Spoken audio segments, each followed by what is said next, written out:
अस्सलाम वालेकुम। आज हम बात करेंगे पॉलीपोसिस पर या पॉलिप्स पर। ये नेज़ल कैविटी में नाक के अंदर कभी-कभी साइनसेस में और कभी-कभी गले में भी होते हैं, पॉलिप्स होते हैं, नॉन कैंसरस ग्रोथ्स होते हैं सुपरफिशियल सरफेस पर, अमूमन अमूमन मुकोसल सरफेस पर। पेनलेस होते हैं लेकिन तकलीफ़देह होते हैं। वो ऐसे कि तकलीफ़देह ऐसे कि इनकी वजह से, पॉलिप्स की वजह से सांस लेने में दुश्वारी हो सकती है, नाक बंद रहता है, नाक में इन्फेक्शंस हो जाते हैं, इन्फ्लेमेशन हो जाते हैं और कभी-कभी एब्सेसिस भी हो जाते हैं। कभी-कभी ये केस सिचुएशन बिगड़ कर नाक के या चेहरे की हड्डियों में एब्सेस, इन्फेक्शन पहुंच जाते हैं, आंखों में, दिमाग में भी इन्फेक्शन हो सकते हैं, मेनिंजाइटिस जैसे, और मरीज़ एक्सपायर हो जाते हैं अमूमन ऐसे। लेकिन अमूमन इससे इसकी इतनी पेचीदगियाँ नहीं होती, ये मैंने बहुत हद कर दी है। बहुत सारे डॉक्टरों का ख्याल है कि अगर नाक में पॉलिप्स होंगे, पॉलिपोसिस होंगे तो मरीज़ को, पर्सन को अक्सर स्नीजिंग होती होगी, एलर्जी होगी, है एलर्जीज़ होंगी, है फीवर्स और अस्थमा का ख़तरा होता है वगैरह वगैरह। लेकिन मेरा तज्ज़िया इससे उलट है। मेरा ख्याल है कि पॉलिपोसिस की वजह से ये सब बीमारियाँ होती है, ना कि इन बीमारियों की वजह से पॉलिप्स। वो ऐसे कि जब नाक में पॉलिप्स होते हैं तो इन पॉलिप्स के ऊपरी सतह पर हवा में मौजूद मुख्तलिफ़ किस्म के पार्टिकल्स, डस्ट वगैरह जो है वो जमा होते रहते हैं, जो बाद में इन्फेक्शन, इन्फ्लेमेशन और एब्सेसिस का सबब बनते हैं। ऐसे मरीज़ के नाक से नज़ला अमूमन पीले या सब्ज़ रंग का निकलता है क्योंकि इन्फेक्टेड होता है। साइनसेस अमूमन भरे हुए दर्द वाले चेहरे में अमूमन दर्द रहते हैं। मरीज़ को लेट कर अमूमन नाक बंद हो जाता है, कभी कभार बैठ कर भी नाक बंद रहता है अगर पॉलिप्स बहुत ज़्यादा बढ़ गए हों। पेचीदगी इसमें क्या हो सकती है और सिम्टम्स मैंने शायद पूरे बता नहीं। नेज़ल सिम्टम्स ये होंगे पॉलिप्स के कि पोस्ट नेज़ल ड्रिपिंग अमूमन होती है मरीज़ को, नाक के पीछे कीड़ा गिरना, नाक बंद होगी, खराटे, स्नोरिंग होगी और चूँकि मरीज़ की नींद होती ठीक नहीं है, इसलिए दिन के वक्त ग़ुनूदगी जारी रहती है। दूसरी ग़ुनूदगी की वजह ब्लड में ऑक्सीजन की व फिर मकदार की गैर मौजूदगी की भी है, जो सांस मुश्किल से लेने की वजह से मरीज़ के खून में ब्लड की ऑक्सीजन की कमी रहती है। ऐसे मरीज़ के मुंह से, नाक से अमूमन बदबू आती रहती है। मुंह का जायका या टेस्ट इनको मरीज़ों को नहीं लगता।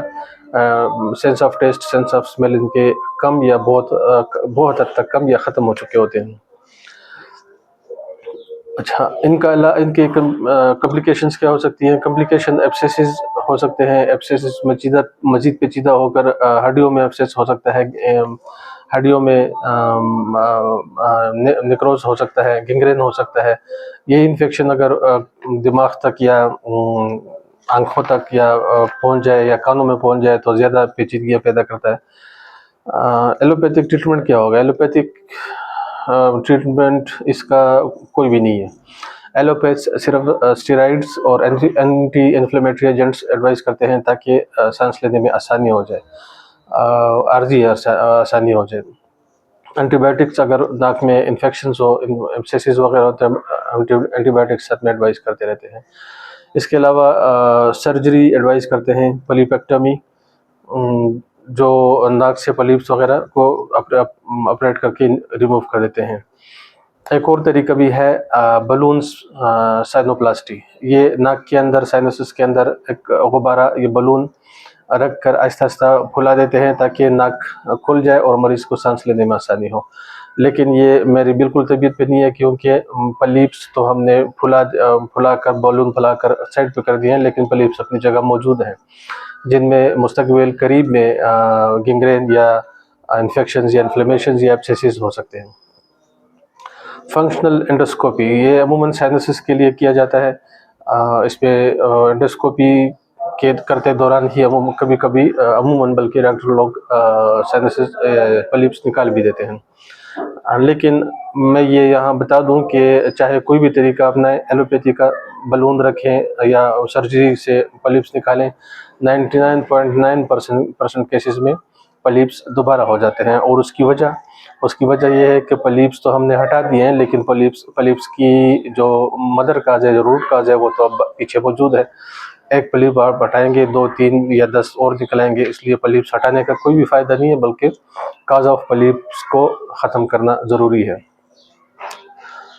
इसके लिए होम्योपैथी में बहुत बेहतरीन अद्वियात हैं। पिछले 7000 सालों में होम्योपैथी ने पॉलिप्स के लिए सैकड़ों दवाइयाँ मुतारफ़ कराई हैं, रेमेडीज़ मुतारफ़ कराई हैं, और यकीन जानिए तमाम के तमाम अपनी जगह पत्थर पर लकीर हैं, बेहतरीन के बगैर किसी साइड इफ़ेक्ट्स के पॉलिप्स को ख़त्म कर देती हैं। बहुत सारी हैं, मैं चंद एक का यहाँ पे जिक्र करता हूँ। फॉर एग्जांपल एसिड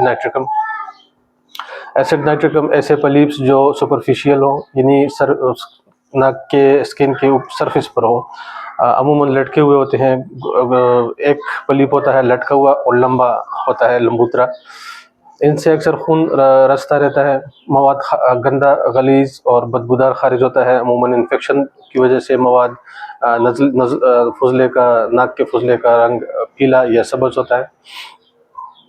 नाक ज़ाहिर बंद रहता है, कीड़ा गिरता रहता है। ये कुछ सिम्टम्स जो हैं, ये तमाम दवाइयों के एक ही जैसे हैं। अच्छा, दूसरे नंबर पे मैं फास्फोरस को बयान करूँगा। फास्फोरस ऐसे पॉलिप्स जिसमें इन्फेक्शन, इन्फ्लेमेशन, एब्सेसिस ज़्यादा हो गए हों, एब्सेस और इन्फेक्शन हड्डियों तक अंदर जा चुका हो, हड्डियों में निक्रोज हो, और खुदा न खास्ता ऐसे मरीज़ को आँखों में और मेनिंजाइटिस वगैरह के बहुत ख़तरात होते हैं। अच्छा, फास्फोरस के मरीज़ की नाक में जलन और नाक में सेंसिटिविटी बहुत ज़्यादा होगी, स्नीजिंग बहुत ज़्यादा करता होगा और नाक में जलन हर वक्त होगी, सुबह, दोपहर, शाम, किसी भी वक्त। इसी तरह सिलिशिया टेरा और थूजा ऑक्सीडेंटालिस दोनों का एक ही दफ़ा में जिक्र करूँगा। दोनों बाहर किसी भी बैरूनी चीज़ को जिस्म से बाहर निकालने में अपनी मिसाल आप हैं। एक दूसरी खसूसियत ये है कि ये डीप में असर करती हैं। सिलिशिया थोड़ा स्लो, देर से असर करती है, लेकिन डीप में थूजा तेज़ असर करती है। और डीप से मेरी मुराद ये है कि अगर वेरिकोस की वजह से ये पॉलिप्स बने हुए हैं, तो कैपिलरीज में जो भी रुकावट वगैरह है, वो सिलिशिया और थूजा उनको दूर करके कैपिलरीज को नॉर्मल, ब्लड सर्कुलेशन को नॉर्मल कर देता है। कैपिलरीज बैठ जाती हैं, सूजन, स्वेलिंग बैठ जाती है, इन्फ्लेमेशन, इन्फेक्शन इनके साथ ही ख़त्म हो जाता है। नाक खुलने की वजह से सांस और मवाद वगैरह साइनसिस से निकल आता है, साइनसिस साफ हो जाते हैं। ऊपर से सिलिशिया की खसूसियत भी है कि ये गैर ज़रूरी चीज़ों को बाहर निकालता है, तो उसकी वजह से भी नाक से, साइनसिस से मवाद बहुत जल्द निकल जाता है। इस तरह बहुत सारी अद्वियात हैं। वीडियो को मुख्तसर करने के लिए मैं चैनल का नाम लेता हूँ।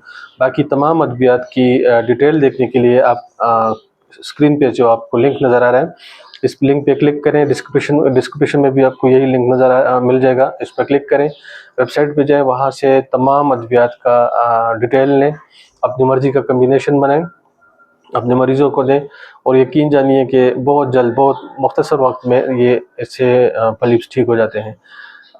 मज़ीद जानने के लिए, किसी भी मदद के लिए, कम्बिनेशन के लिए या पोटेंसीज के लिए मदद के लिए मुझसे रब्ता कर सकते हैं व्हाट्सएप पे वॉइस कर दिया करें, फुर्सत मिलती ही मैं आपको जवाब दिया करूँगा।